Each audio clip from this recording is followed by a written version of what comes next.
नमस्कार, दिन भर की बड़ी खबरों में आपका स्वागत है। मैं हूं शिवानी। आज की खबरों में बात होगी नेहरू की माला जपने वाले राजनाथ को प्रियंका ने लगाई फटकार, संसद में घनघोर फजीयत की। वहीं ईवीएम वेरिफिकेशन की मांग पर सुप्रीम कोर्ट का बड़ा फैसला, राजीव कुमार की बड़ी टेंशन की। इधर मोदी आरएसएस को कोर्ट से बड़ा झटका, खड़गे की जीत की। और 57 सांसदों के महाभियोग से कांप उठा कठमुल्ला जज की। और वहीं अल्लू अर्जुन गिरफ्तार, कोर्ट ने भेजा 14 दिन जेल की। इसी के साथ आज दिन भर की सभी बड़ी और प्रमुख खबरों को जानेंगे विस्तार से। उससे पहले एक नजर सुर्खियों पर। संविधान पर चर्चा, राजनाथ बोले नेहरू और इंदिरा ने संविधान बदला ताकि विरोधियों को चुप रख सके। प्रियंका बोली नेहरू को छोड़िए, आपने क्या किया वो बताइए। बीएमसी को लेकर एकनाथ शिंदे ने साफ किया रुख, कहा महायुति के साथ मिलकर लड़ेंगे चुनाव। अखिलेश यादव ने संविधान पर डिबेट में अतीक अहमद, मस्जिद और जाति का उठाया सवाल। खनौरी बॉर्डर पहुंचे राकेश टिकैत, बोले दिल्ली को घेरना होगा, मांग पूरी होने तक मरण व्रत खत्म नहीं करेंगे। सुप्रीम कोर्ट का आदेश, डल्लेवाल को डॉक्टरी मदद दें। क्षेत्रीय आवाज और संघवाद कर देगा खत्म, एक देश एक चुनाव के खिलाफ सीएम स्टालिन ने बोला हल्ला। खड़गे के खिलाफ प्राथमिकी का आदेश देने से कोर्ट का इनकार, पीएम और आरएसएस के खिलाफ भड़काऊ बयान का है मामला। ईवीएम वेरिफिकेशन की मांग पर सुप्रीम कोर्ट में सुनवाई, बेंच बोली याचिका हमारे पास क्यों लाए, वही बेंच सुने जिसने पहले फैसला दिया। अभिनेता अल्लू अर्जुन को 14 दिन की हुई जेल, महिला के मरने के मामले में हुए हैं गिरफ्तार। इंडिया ब्लॉक छोड़कर अपने राज्य के विकास पर ध्यान दें दीदी, सीएम शर्मा ने ममता बनर्जी पर किया कटाक्ष। वन नेशन वन इलेक्शन के समर्थन में प्रशांत किशोर, कहा सरकार सही नियत से लागू करे तो स्वागत योग्य कदम, सरकार और जनता दोनों का समय बचेगा। राज्यसभा सभापति धनखड़ और नेता विपक्ष खड़गे में हुई बहस, धनखड़ बोले मैंने बहुत बर्दाश्त किया, खड़गे ने कहा आप सम्मान नहीं करते, मैं क्यों करूं। दिल्ली चुनाव कांग्रेस की पहली लिस्ट में 21 नाम, केजरीवाल के खिलाफ लड़ेंगे संदीप दीक्षित, देवेंद्र यादव को बादली सीट से मिला है टिकट।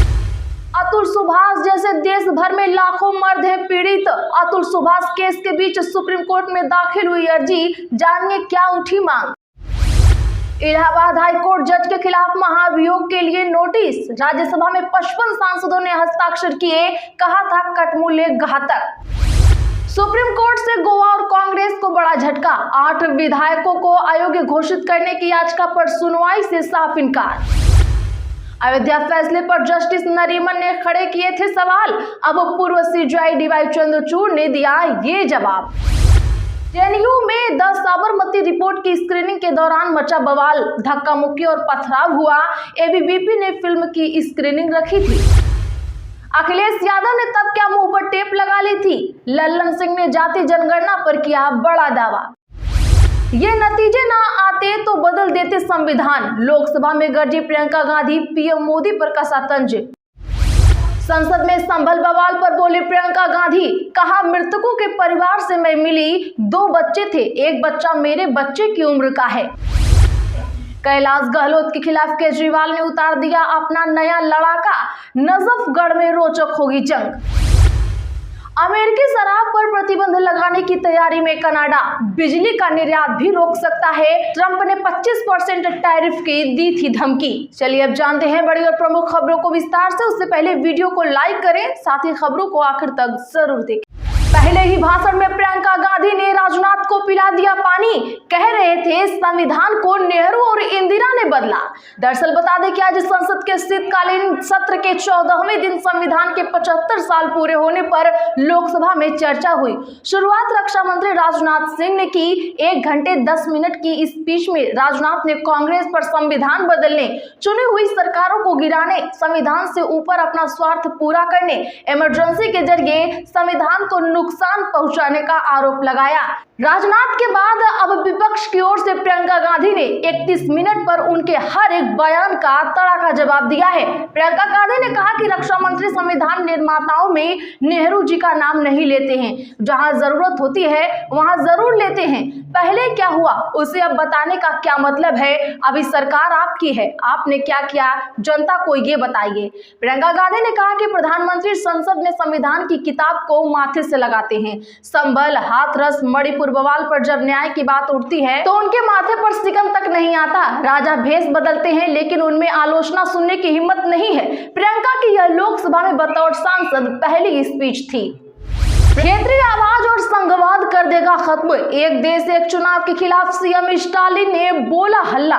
जी हां, तमिलनाडु के मुख्यमंत्री और डीएमके चीफ एमके स्टालिन ने आज एक देश एक चुनाव पर केंद्रीय कैबिनेट से पारित प्रस्ताव के खिलाफ हल्ला बोला और कहा है कि यह कदम क्षेत्रीय आवाज को मिटाने वाला और संघवाद को खत्म करने वाला है।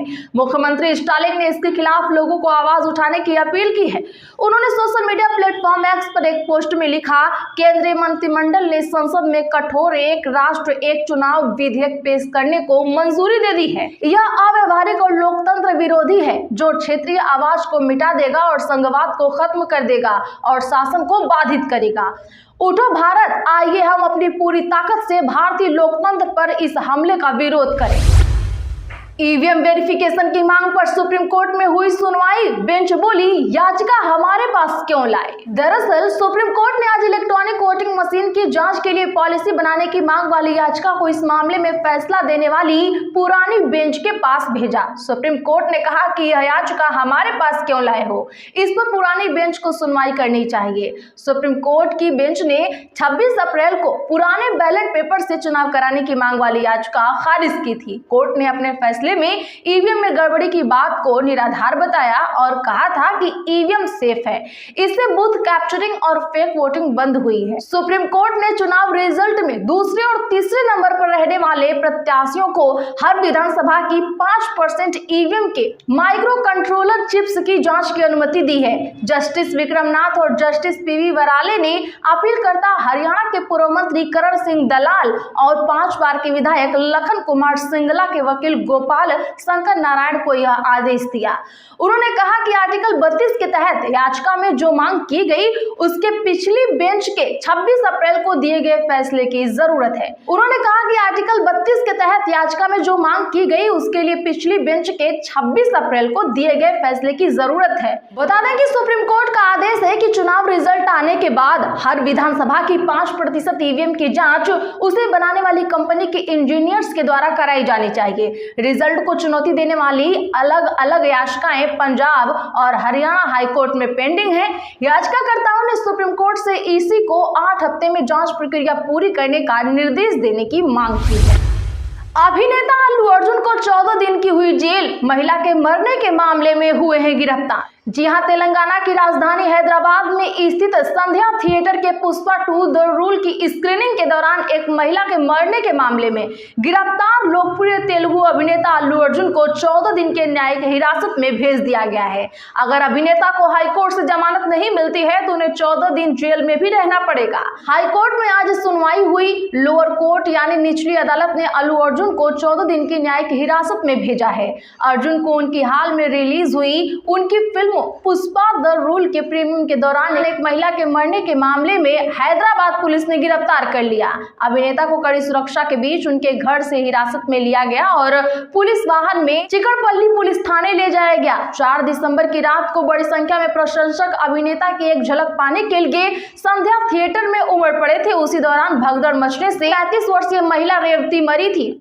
खड़गे के खिलाफ प्राथमिकी का आदेश देने से कोर्ट का साफ इनकार। पीएम मोदी और आरएसएस के खिलाफ भड़काऊ बयान का है मामला। जी हां, अप्रैल 2023 में चुनावी रैली के दौरान पीएम मोदी और आरएसएस के विरुद्ध भड़काऊ बयान देने के मामले में 30 हजारे की मजिस्ट्रेट अदालत ने कांग्रेस अध्यक्ष मल्लिकार्जुन खड़गे के विरुद्ध प्राथमिकी का आदेश देने से इनकार कर दिया है। अदालत ने मामले में दायर की गई शिकायत का संज्ञान लेते हुए अदालत ने कहा कि शिकायतकर्ता के पास सारी सामग्री उपलब्ध है और पुलिस को किसी तकनीकी या जटिल जांच की आवश्यकता नहीं थी। हालांकि अदालत ने कहा कि खड़गे के खिलाफ सीआरपीसी की धारा 156(3) के तहत एफआईआर दर्ज करने का निर्देश जारी करने की आवश्यकता नहीं है। आपकी तीसरी लिस्ट जारी, पार्टी ने बागी कैलाश गहलोत की सीट पर, जानिए किसे दिया टिकट। जी हां, बता दें कि दिल्ली विधानसभा चुनाव 2025 के लिए आम आदमी पार्टी ने अपनी तीसरी लिस्ट जारी कर दी है। इसमें सिर्फ एक उम्मीदवार का नाम है। पार्टी ने नजफगढ़ सीट से तरुण यादव को मैदान में उतारा है। बता दें कि बीते दिन ही तरुण यादव अपनी पार्षद पत्नी के साथ आम आदमी पार्टी का दामन थाम लिया था। आपके राज्यसभा सांसद संजय सिंह ने उन्हें पार्टी की सदस्यता दिलाई थी। बता दें कि नजफगढ़ सीट से कैलाश गहलोत 2 बार विधायक रह चुके हैं। बीएमसी चुनाव अकेले लड़ेगी उद्धव सेना, संजय राउत ने दिए संकेत, कांग्रेस भी नहीं दे रही भाव। बता दें कि महाराष्ट्र विधानसभा चुनावों में करारी हार के बाद राज्य के विपक्षी गठबंधन महाविकास आघाड़ी में दरारें स्पष्ट दिख रही हैं। पहले समाजवादी पार्टी ने एमवीए से नाता तोड़ लिया, अब उद्धव सेना ने भी आगामी चुनाव अकेले दम पर लड़ने का विचार कर रही है। आगामी बृहन मुंबई महानगर पालिका यानी बीएमसी और महाराष्ट्र के अन्य स्थानीय निकाय चुनावों को लेकर शिवसेना ने संकेत दिया है कि पार्टी इन चुनावों में अकेले उतरने की तैयारी कर रही है। पार्टी के नेता संजय राउत ने आज कहा कि महाविकास आघाड़ी के सहयोगी दलों ने अभी तक इन चुनावों को साथ मिलकर लड़ने का कोई फैसला नहीं लिया। देश भर में अतुल सुभाष जैसे लाखों मर्द हैं पीड़ित, केस के बीच सुप्रीम कोर्ट में दाखिल हुई अर्जी, क्या उठ रही मांग। जी हां, दहेज उत्पीड़न 498 जैसे आरोपों में चल रहे केसों से तंग आने वाले अतुल सुभाष के मामले ने नई बहस को जन्म दे दिया है। अब सुप्रीम कोर्ट में ऐसे मामलों को लेकर एक पीआईएल दाखिल की गई है। इसमें अपील की गई है कि देश में 498 और दहेज उत्पीड़न कानूनों का बेजा इस्तेमाल हो रहे हैं, इसीलिए गाइडलाइंस तय की जाए ताकि पुरुषों का उत्पीड़न रोका जा सके। तो आज के लिए बस इतना ही। ऐसी ही बड़ी खबरों के लिए चैनल अभी सब्सक्राइब करें, बगल में घंटी के निशान को दबाना ना भूलें। वीडियो को लाइक और शेयर कर हमारा सपोर्ट जरूर करें।